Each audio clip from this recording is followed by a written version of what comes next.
हम देखेंगे अगला फलन इनटू यह अंतःक्षेपी प्रतिचित्रण।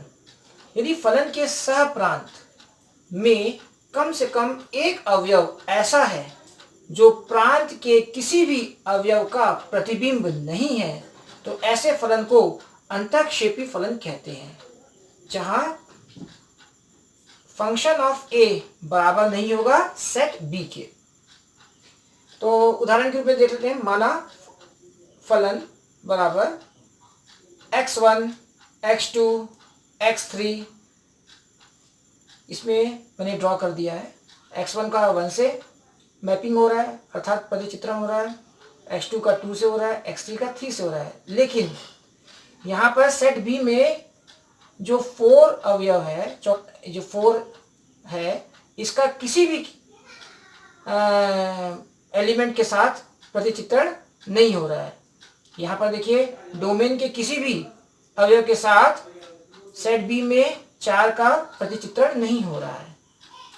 इसलिए यहाँ पर हम नहीं बोल सकते कि एफ ए बराबर बी होगा। यहाँ पर हम बोलेंगे एफ ए बराबर नहीं है बी के। मतलब क्या हुआ कि ये जो परिसर है, परिसर क्या है यहाँ पर 1 2 3, ये परिसर जो है वो समुच्चय बी, समुच्चय बी में क्या है 1 2 3 4, परिसर 1 2 3 जो है वो समुच्चय बी का उप समुच्चय है, बोल सकते हैं। एफ ए जो है वो बी का सबसेट है, बोल सकते हैं। इसीलिए ये क्या कहलाएगा, अंतःक्षेपी प्रतिचित्रण कहलाएगा।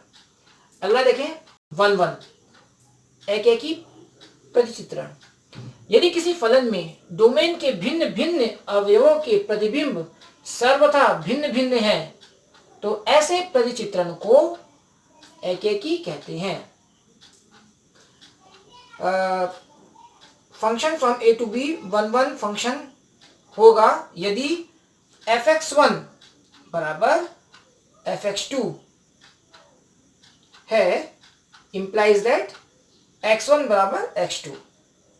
मतलब fx1 बराबर fx2 से हमें क्या मिलना चाहिए, x1 बराबर x2 मिलना चाहिए। सभी x1 x2 belongs to a के लिए है ये। तो एक उदाहरण देकर समझते हैं इसको। उदाहरण प्रतिचित्रण f from n to n। n क्या है यहाँ पर, नेचुरल नंबर है, प्राकृतिक संख्या, जो कि fx बराबर 3x + 5 द्वारा परिभाषित है। एकेकी है कि नहीं है जांचिए। तो माना x1 और x2 प्राकृतिक संख्या को बिलोंग्स करता है, x1 x2 belongs to n। इस प्रकार है कि fx1 बराबर fx2। अब देखिए यहाँ पर जब यहाँ fx1 रखेंगे तो यहाँ क्या आएगा 3x1 + 5, यहाँ x2 रखेंगे तो 3x2 + 5, तो वही रख दिए।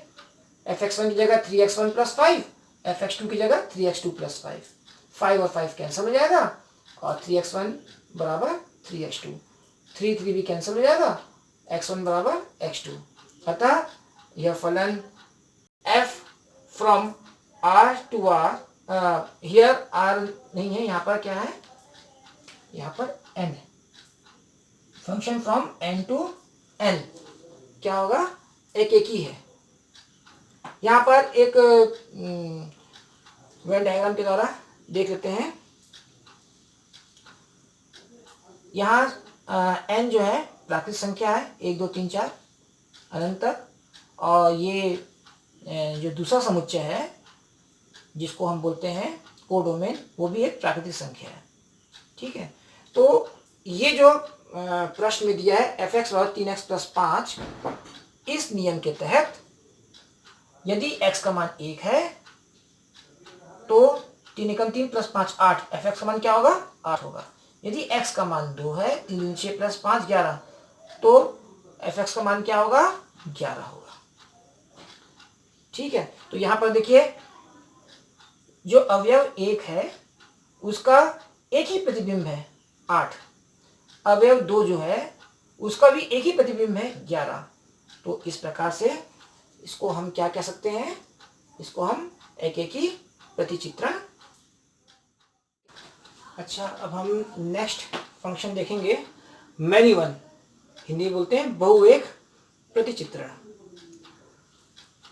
यदि किसी प्रतिचित्रण में 2 या 2 से अधिक अवयवों का प्रतिबिंब एक ही अवयव हो तो इसे बहुएक प्रतिचित्रण कहते हैं। ठीक है, तो function from A to B many one होगा यदि fx1 बराबर है fx2 के, इंप्लाइज दैट x1 बराबर नहीं होगा x2 के, for all x1 x2 belongs to a। उदाहरण के लिए देखते हैं, यदि मान लीजिए कोई फंक्शन है 4 5 6 5 7 8 और 9 1, तो यहाँ पर देखिए ए में हमने लिख दिया 4 6 7 9, 4 6 7 9, और बी में लिख दिया 5 8 1। ठीक है, तो ये चार जो है, ये चार जो अवयव है और ये 6 जो अवयव है, ये दोनों क्या है, एक ही अवयव के साथ प्रतिचित्रण कर रहे हैं।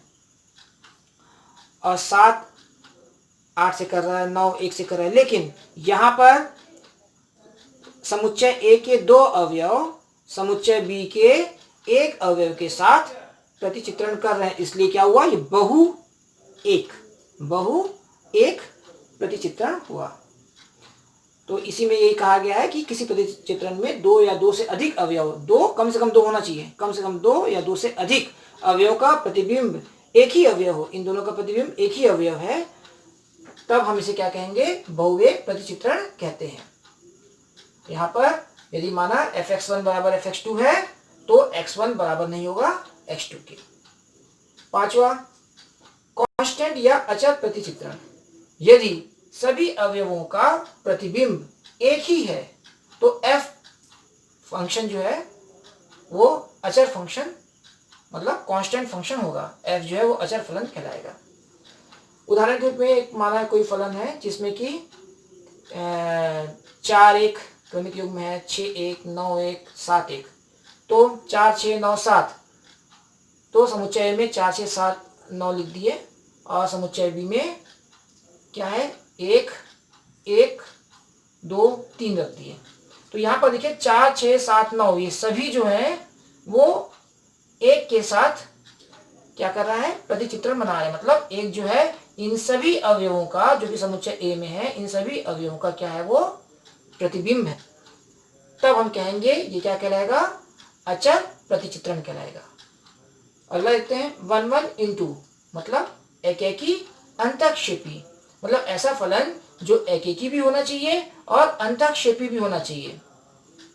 एकेकी से आप लोग को समझ में आ गया होगा कि समुच्चय ए के भिन्न भिन्न अवयव समुच्चय बी के भिन्न भिन्न अवयव के साथ प्रतिचित्रण बनाएंगे, तो वो क्या होगा, एकेकी होगा।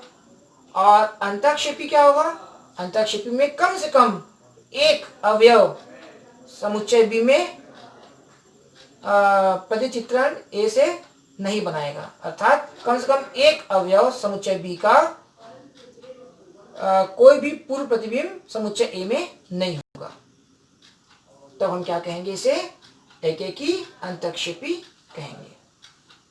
ठीक है, तो डी छूट गया यहाँ पर, और बाकी ए के प्रत्येक अवयव जो हैं वो भिन्न भिन्न अवयवों के साथ प्रतिचित्रण बना रहे हैं, मतलब ए के सभी अवयवों का भिन्न भिन्न प्रतिबिंब है, तो ये एकेकी हो गया। और चूंकि कम से कम एक अवयव छूट गया यहाँ पर सेट बी में, इसलिए ये क्या होगा, अंतःक्षेपी भी होगा, अर्थात परिसर जो है वो समुच्चय बी का उपसमुच्चय। अगला देखें 1 1 on 2, मतलब एकेकी आच्छादक, जिसको इंग्लिश में बाइजेक्टिव भी बोलते हैं। उदाहरण के रूप में f बराबर a1 b2 c3, तो हमने इसको वेन डायग्राम में कर लिया है a b c 1 2 3। यहाँ देखिए a b c प्रत्येक अलग अलग अवयव जो है समुच्चय ए के, उसके अलग अलग प्रतिबिंब है।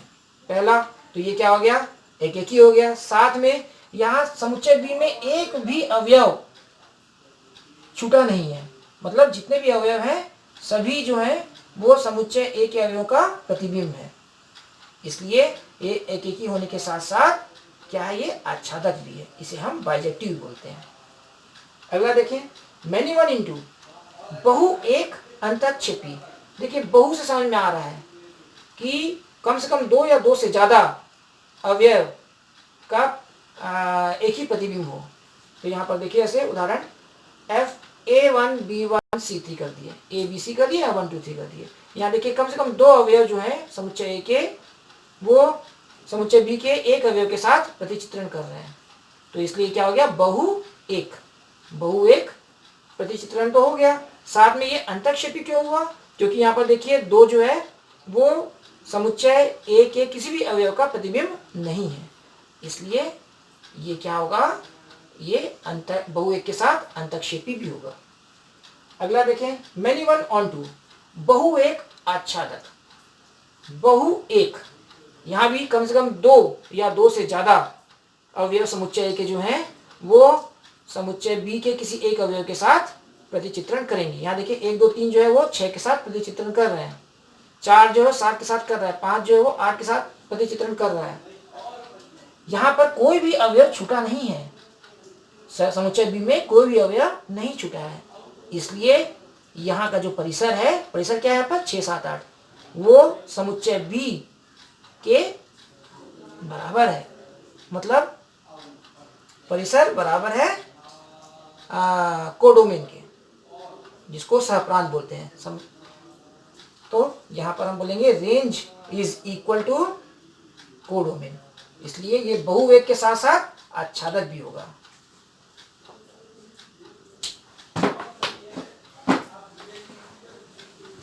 आज हम विभिन्न फलन के बारे में पढ़े। अब इससे संबंधित क्वेश्चंस प्रैक्टिस के लिए हम करेंगे अगली क्लास में। आपको ये अच्छा लगे तो सब्सक्राइब जरूर कीजिएगा ताकि अगला वीडियो सीधे आप तक पहुँचे। Okay, thank you.